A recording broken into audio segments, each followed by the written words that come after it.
Hi, welcome to Dr. Mark's Music Notes. I'm Dr. Mark Runkles, and today we're going to learn about a practicing technique called the Metronome March. In this video, you'll learn what it is, why we do it, and how to do it. The Metronome March is the technique of gradually increasing the speed of the metronome to master particularly difficult technical passages. Metronomes provide a steady pulse that ensures all of its beats are exactly equal. The metronome makes some sort of sound so you can hear when each beat occurs. Metronome numbers measure beats per minute. For example, a metronome set on 60 beats per minute will click at the rate of 1 beat every second. They're like fancy clocks where you can slow down or speed up the ticking. Higher numbers equal faster tempos, and lower numbers equal slower tempos. The old-time metronomes could only move the tempo by 4 beats per minute increments. Modern digital metronomes or metronome apps can move the tempo by 1 beat per minute increments. Here is a picture of my metronome. It's a Boss Doctor beat that's about 30 years old now. It still does the job. I like it better than apps I've tried because I can set the volume loud enough to be heard over a saxophone without using headphones. The newer models use a wheel to quickly adjust the beats per minute by large intervals. I'll include a link to the newest Doctor beat in this video's description. Here's a picture of an old-time type of metronome. You wind it up by turning the knob on the right. The weight in the middle acts like a pendulum. Moving it up or down changes the speed that the arm swings back and forth. The metronome clicks whenever the arm returns to the middle of its swing. You can see the beats per minute markings on either side of the arm. I used one of these until I got my modern metronome. Unfortunately, my mom threw it away a number of years ago when it stopped working. Luckily, I have a student who has one, and I got her father to send me this picture.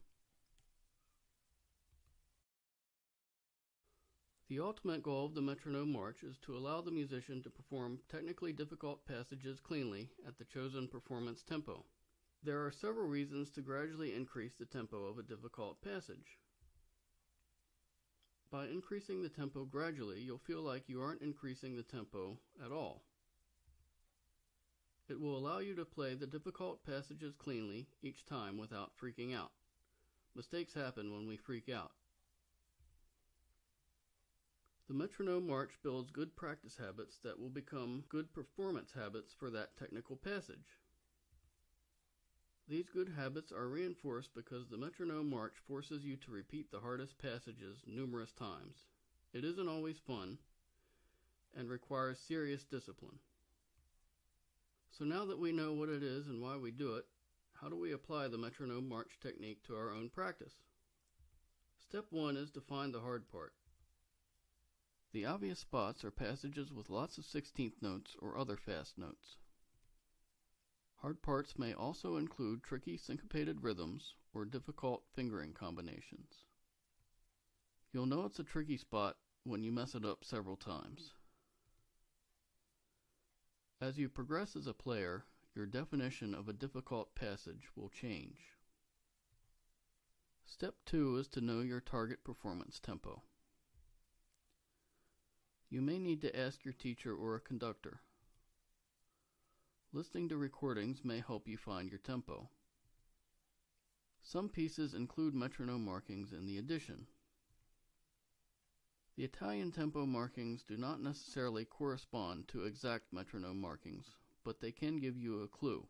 I've listed 6 common Italian terms here. From slowest to fastest, they are lento, adagio, andante, allegretto, allegro, and presto. As the performer, you ultimately have the final say. Step 3 is to cut that final tempo target in half. If your target is 120 beats per minute, start at 60 beats per minute. Play the passage perfectly 3 times in a row. 5 or even 10 times perfectly in a row are even better.